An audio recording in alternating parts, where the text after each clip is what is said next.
Hello everyone and welcome back to the chassis variant series of myself, Critical Rocket, and here we are with the second of the Huntsman videos as part of this, I don't know what really want to call this, the extra part of the chassis, the unseen chassis, I don't know, the extra variant part of the chassis series, but this is the N variant, which it's very rare that I think clan mechs ever get up to this designation within the alphabet, but the N variant is one that is supposed to be a kind of mixture of crusader and warden philosophy in creating a version of the mech that is capable of engaging targets at multiple ranges again.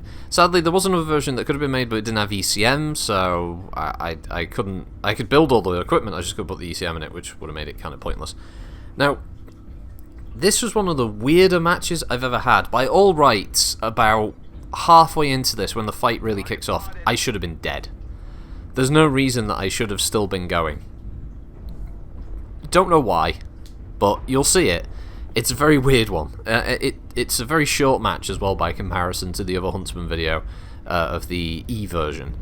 I tried to do the same thing I did with my Phoenix Hawk, my stealth armor Phoenix Hawk, by going up here, if you remember that video. I tried jumping up there and just being a little horrible snipey bitch, but they were on to me this time, unfortunately. They had me on that. So there wasn't much I could do. But yeah, it was a strange one. There was also a sniper across the map, which you can see now just firing. So it was like, great minds think alike, or just two cowards working the same angle. So this is an ER large, ER PPC, and some backup weaponry. It's very hot. It doesn't have the heat management, unfortunately, to really deal with the build.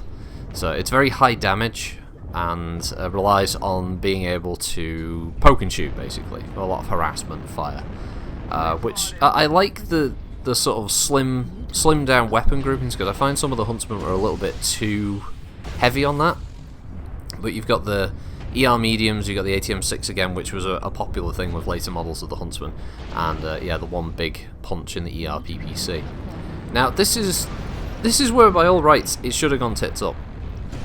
And for some reason it doesn't. You can see on the map that there's a very strong push. It felt like they had a lot more weight than I had, and than my team did. Sorry, not just me specifically. I'm 50 tons. Of course I get crushed by a team. So I start to run thinking, well, they're going to all just push around this corner. We're all going to end up dead. So I'm trying to do a little bit of jump sniping and stuff. And I end up on the side here, and no one shoots me. There are multiple assault mechs that will crop up, multiple mechs, that realistically should have just taken the shot. I was out in a really bad spot. I think I was way out of position from where I should have been. I was just taking a hit to get, trying to burn off the side torso of this Corsair, hoping it still has an XL engine, and just trying to dumbfire a few ATM missiles, because I'm in around about roughly the same range, and I know the missiles will still fly to the where the reticle's pointing. You don't need the lock. So I was trying to do shots like that, and I should be dead. I even overheat, thinking, oh, that's it, I'm buggered now, they'll just see the mech standing there on its own. No, not a single person ever focuses me down.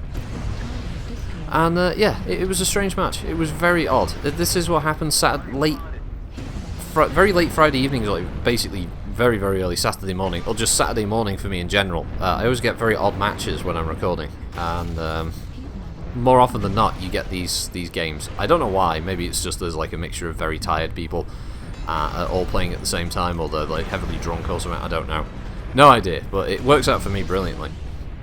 So, yeah, the build is fun. It's just a little too hot. I think that's the problem with it overall. It's just not very heat efficient. I would imagine this would struggle on tabletop, to be honest. It just hasn't got enough heat sinks to deal with all of the high alpha sort of damage weaponry that it's bringing along with it. That said, I don't mind it. Both of these, the E and the N version, are quite fun. I would love to see them added to MechWarrior line as official variants, if PGI ever consider doing anything extra like that in the future. I'm not quite sure if they ever will, though. Unless there's a financial impetus for them to do it, or some kind of special event like the anniversary things. There's no real reason, I guess. It's a topic for discussion. Maybe they could incentivize in some way in the future, adding variants to mech packs or something along those lines. I don't know. If there was a way that you could shoehorn them in, I wouldn't have a problem with it, make it an incentive. Pre-order this and get access to these variants, kind of thing. Because I don't know how much work. Does anyone know how much work it takes to add a new variant to MechWarrior Online? Is it a lot of work, or is it something relatively easy? Who knows? I'm sure someone who has a knowledge of the CryEngine will be able to enlighten me a little bit on that one. But we're basically at the end now, just trying to chase down that Phoenix Hawk who was sniping from there with his 2-yard PPCs. But that was the Huntsman N. It was a strange match, it was a short match, it was a brutal match. I don't mind the build, I like it. I'll probably keep this one on my my packet hero and go from there, yeah. So, thanks for watching everybody, hope you have a good week. We'll see you next time for more gameplay videos of here on MechWarrior Online, the Chassis series vids, more Lore Warriors coming along as well, and obviously other miscellaneous game related vids as we go. So, have a good one, thanks again, bye!